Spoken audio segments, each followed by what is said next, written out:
kabajamtoota daawwattootaa fi dhaggeeffattoota sagantaa keenya akkam jirtu sagantaa keenya guyyaa irraa kanaatiin barattoota mana barumsaa moodiila yuunivarsiitii Haramaa fi itti gaafatamtoota wajjin qophii qormaata kutaa 12ffaa ilaalchisee turtii gochuudhaan sagantaa qindeeffannee qabna. Hanga xumura qophii keenyaatti akka nu waliin turtan kabajaan affeeramtanii jirtu.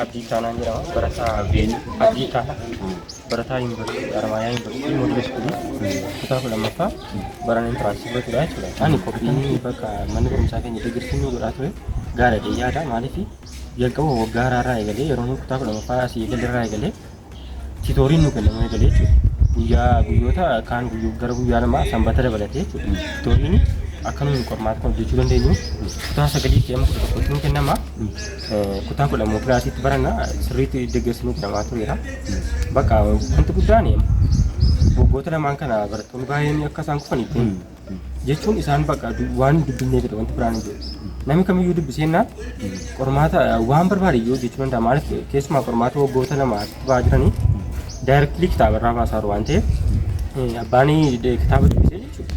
Wanti nuyi hojjennee tokko waa'ee bakka ana dhuunfaa kiyyaatti asitti mana barumsaa kilaasii nama hordofaa gana mana hordofaa titoorii nama hordofaa achi yeroo mana barumsaatti gara manaatti deebi'ee galumoo karoora mataa kiyyaa nan qaba sibiilii mataa kiyyaa qaba isaanan dubbisaa jechuudha wal bira qabee ganama kilaasii barannaa kasaayitii hin barannaa achiin booddee sa'aatii 11 baana 10 baana kan booddee yeroo manatti galu karoora mataa kootiin qabaa jechuudha akka itti dubbisu. Yaadduun nama kanatti hin jiru maaliif onlaayinii ta'umsaa barana onlaayinii ta'umsaa jechuun soofteerii dhufee ittiin qormaata kana furannu barsiisonni keenya nu shaakasiisaa turan jechuudha. Innaa wanta haaraa yoo ta'e iyyuu bakka damnee adda ta'uu dandeenya jechuudha ulfaatu baay'ee. Innaa wanti guddaan onlaayinii waraqata tuutuun taane barataan waan dubbisee ammam dubbisee raasee jedhudha wanti laaduu qabu. Maaliif onlaayinii ta'us waraqata ta'us gaaffii tokkumadha gaaffii waraqatarraas onlaayiniis tokkumadha.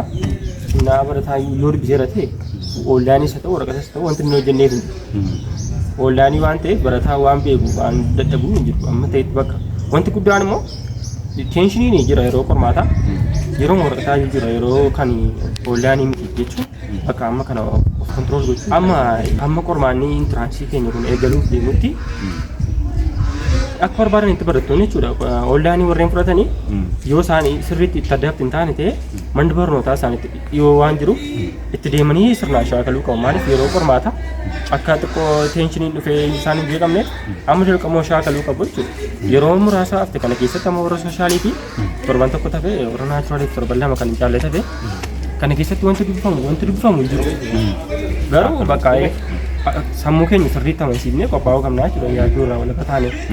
Sekarang onlaayinii kanaas bakka irra deebiin shaakaluu danda'u maaliif manni barumsaa isaaniif banamaadha qindeessonni mana barumsaas hooggantoonni mana barumsaa keenyaas barsiisota kan ICT kan irra hojjetan jechuudha karaa onlaayinii ramadanii fi mana barumsaa keessatti innaa abbaanii bakka karaa kanaa konfiidensii hin qabne dhufee shaakaluu danda'a jechuudha innaa walumaa galatti yeroo muraasaatti kana keessatti dubbisuun xiqqoo nama jeequu danda'a bakka karaa xiinsammuutiin qophaa'uu qabu jechuudha kanan gorsa. Natural science nuti gaha ol ture barsiisonni keenya akkaataan isaan qopheessan mana barnootaa kaan irraan adda kan ta'e yeroo dura sa'aatii waqtii nu kennamu qabu kitaabni baatii shanaffaarra ture mana barnootaa kaan kan kenname nu biratti immoo karaa maskaramitti waan nu kenname manni barnootaa keenya akka haala addaatiin dhiyaannu akka geenyu haala addaatiin qopheessaa turan. Haala addaatiin geenyu maal akkamitti qopheessan maal godha? Tiitoriyaalii barnoota kutaa sagalii irraa eegalee haga 12 kan jiru haga 11 kan jiru yeroo tiitoriyaaliitiin nu barsiisaa. Innaa kan 12 immoo daruma keessa nu barsiisaa turan. Ammas yeroo dhumaa irratti gaaffilee adda addaa nu hojjechaa gaaffilee kitaabota garaagaraa irraa funaanaa nu barsiisaa nu hojjechaa turan. Innaa haala addaatiin isaantu nu qopheessaa jira jechuudha. Kophaa keenya waan gochuu dadhabu kana isaan nu gargaaraa waan dadhabne nu hojjechaa haala gaariitiin nu qopheessaa turan. Akka qooda kiyyaatiin kan inni itti fudhadhe jechuudha. Mana barnootaatti kan godhamu alatti amma nuti aga galgalaasuma waan jirruuf waan as keessa dubbisuu kun namaaf mija'u mana barnootaa kana keessa barsiisotuma wajjin waan goonu malee haala kophaa keenyaan eeguma mana galee booda maatii hanga gargaarree sa'aatii rafuu qabnus xiqqishuma rafnee san booda halkan keenya bakka irraa murreetii fayyadamaa turre akka kiyyaatti hin jira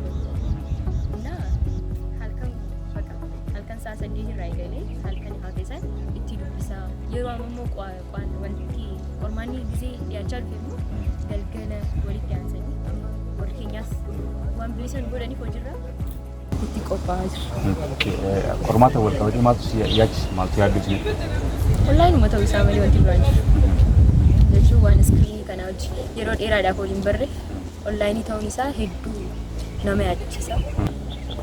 Tokkoffaa nuti amma yoo gibbii keessa seenne siistemni ifaa kan kana ni jiraata jee yaadu maaliif gibbiin kun guutumaa guutuutti jennetaraas waan qabuuf kana ni rakkana jee hin yaadu. Garuu amma warri onlaayinii tokkoffaa mana galaa waan qoramuuf xiqqoo yaachisaa nama ta'a itti dabalataan jechuun gisee ganda keessa seentu qormaata keessi gaafatan san hedduu nama yaachisa. Na hawaasni san silaa nurraa dhisee gaariidha. Gaaffii nama baay'isuu waan san hedduu nama yaachisa. San sodaa silaa qoramu kiyya beekuu baatan dasana jira.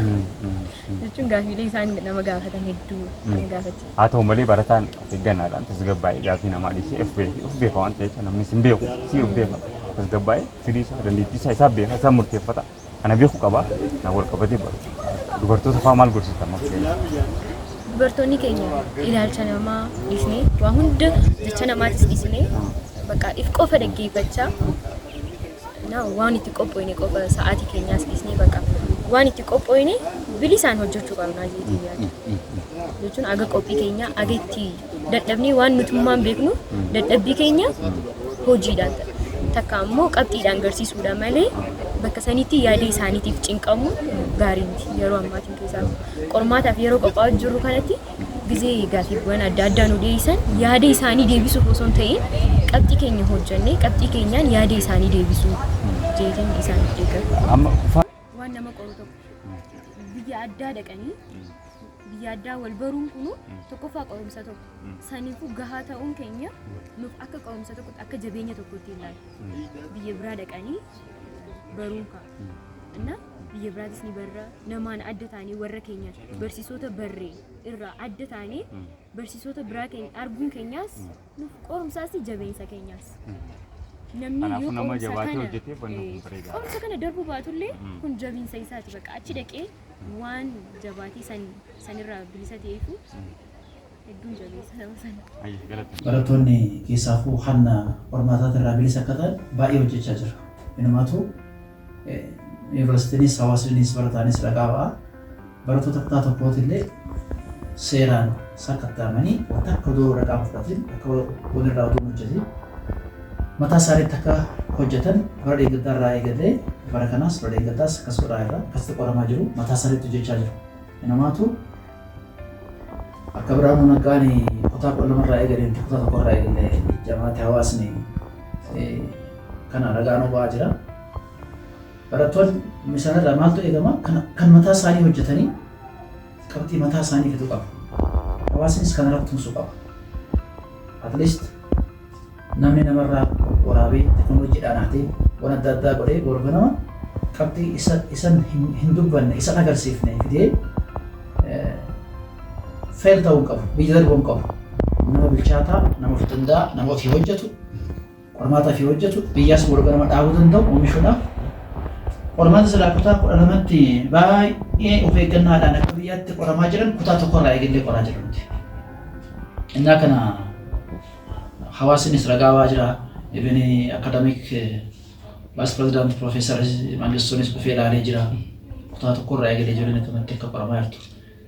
Kanaaf amma qaamni hin laallatu barsiisaanis barataanis hawaasnis barattoonni of danda'anii mataa isaaniitiin hojjetanii qabxii isaan fakkaatu akka fidan hirmaannaa godhu qabu. Qulqullinni barnootaa sanii mirkaneessa.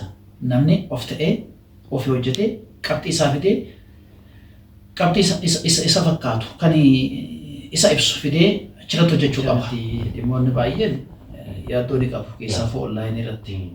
Tokkoffaa teknooloojiin mataa isaatti haaraa ta'uusaa. Lammaffaa dandeettiin barattootaa waan kan duraa waan ta'eef. Lammaffaa kan biraa sadaffaan network even infrastructure kun baay'ee yaaddoo qaba. Haa ta'u immoo dhimmi tokko yaaddoo qaba jedhanii irraa nafar. Kanuma chaalenjiin san jiru itti galanii fakkii egzaamiin kana achirratti cheekiin godhama. Networkiinis cheekii godhama. Softweeriin cheekii godhama. Qormaan yaaliitiin ilaalama. Qormaan yaaliitiin ilaalama. Ijoolleenis in ilaalamti. Achirratti hanga qormaanni waan dhufutti wanni fooyya'aa. Haa ta'u immoo akka jibbii keenyaatti everything is secured. Maaliif? Nuti akka gibbiitti gibbiin infraastiraakcharii bareedaa waan qabuuf ijoolleen achitti qoramti. Rakkoo neetworkiitis hin mudatu jennee yaadna. Rakkoos ifaatis hin mudatu. Garuu akka biyyaatti waggaa yaalle chaalenjiin sanii mudachuu danda'a.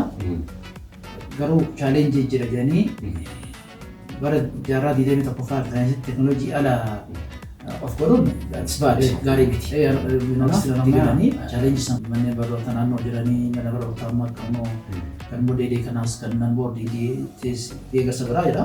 Anyway as yuunivarsiitii koominitii naannoo kana jiran deeggarsa biraa jira. Ispeeshaalii qormaata irrattis qormaata masakkataa qoramaa kana irrattis hanga ammas barattoota qoraa jira. Haa ta'u ammas hanga humnitii yuunivarsiitiidhaa dandeessutti yuunivarsiitiin baay'ee fedhannaa qaba hawaasa deeggaruudhaaf manneen barnoota deeggaruudhaaf deeggaraa jiras. Kanaaf deeggarsa kun itti fufuu qaba. Because yuunivarsiitiin kun hawaasaaf dhaabbatee kan ammas mirkaneessaa jira. Ammas deeggarsa kun itti fufuu qaba. Nuti bara kana jechuudha.